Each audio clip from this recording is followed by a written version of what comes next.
All right, so first I'm just gonna kind of give a rundown of what waste ponds are, what coal ash ponds are, and kind of the purpose that they serve.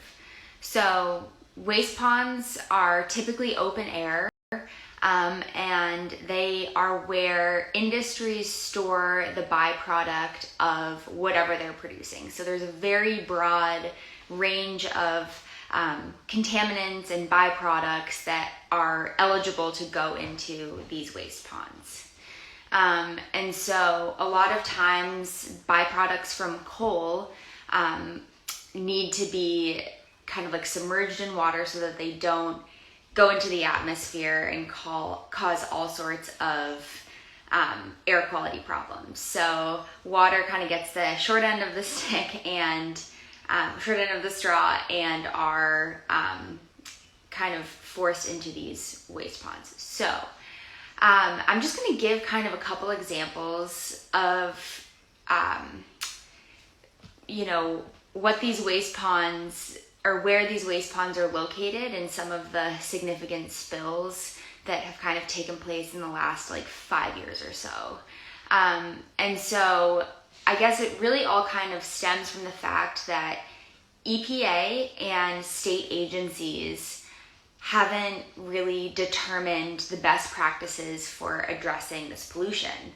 And so it wasn't until 2015 that the first piece of legislation was passed on coal ash ponds, regulation. So in 2015, EPA, for the first time, acknowledged that waste ponds are an issue and can cause environmental concerns and can cause impacts to surrounding drinking water. And so, yeah, it's kind of wild to think that it was only 2015 that EPA acknowledged that this was a problem. And so in 2021, this year, the House of Representatives introduced a bill that would make waste ponds actually acknowledge drinking water sources and ensure that waste ponds aren't located near drinking water sources.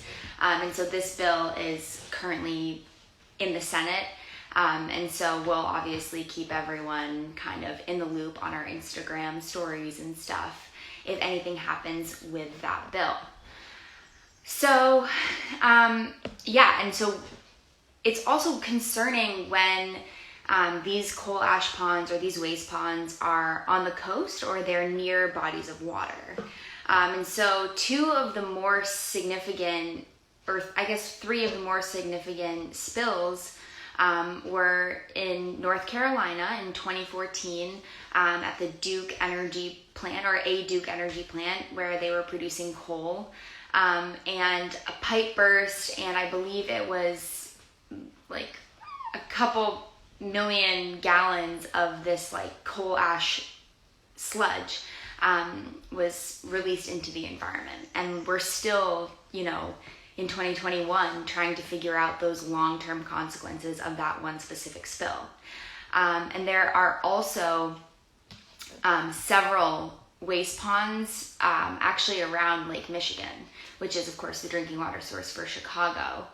And so this is obviously of concern because it's a really large municipality, and some of the contaminants that are in these coal ash ponds and in these waste ponds are proprietary. And so we'll never actually know, what's in them unless we're specifically testing for certain contaminants, which can obviously get expensive.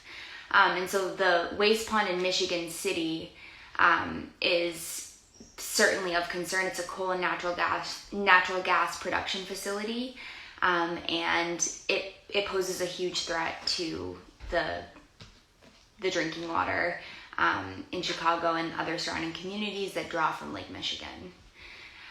So the third incident actually happened quite recently in Florida, when a phosphorus and nitrogen waste pond spilled. And so this is concerning because this has to do more with the biological side of these contaminants. But that can cause, you know, algae blooms and other sorts of problems with deoxygenating water as an unintended consequence of that.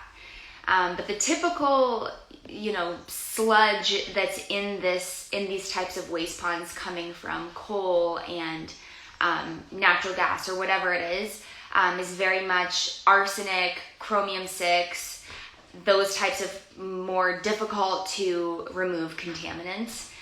So that's really what we're talking about when we're talking about waste ponds that are across the country. So you're probably wondering, you know, how do these waste ponds impact my drinking water? And it's exactly how you're probably already thinking. When they spill, or when an unlined waste pond, which they just started enforcing them to be lined in 2015, when an unlined waste pond, or when a waste pond spills, or there's a natural disaster, a hurricane that causes it to flood, they can immediately be, just one second. They can immediately flow over into drinking water sources as well as groundwater. So if you're on a private well, you're not required to meet those same levels as public supplies, and there's no one enforcing there's no one there to enforce that your water is safe or to check that your water is safe. And so once these contaminants get into your drinking water, it's important to get a filter that removes contaminants that are typically found in waste ponds.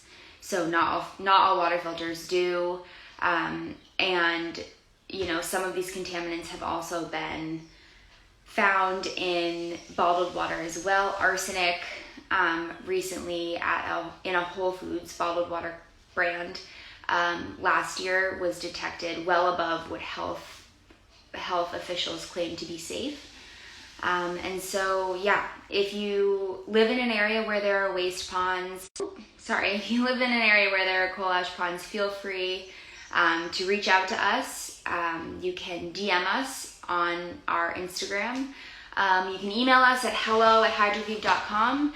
You can also chat us at hydroviv.com and use our live chat function. So we'd love to hear from you. And we also have an article that should be in the bio. If it's not, I'll add it. That specifically talks about waste ponds, coal ash ponds, and what they might mean for you and your drinking water. So have a good Wednesday, and I'll see you all next week. Bye.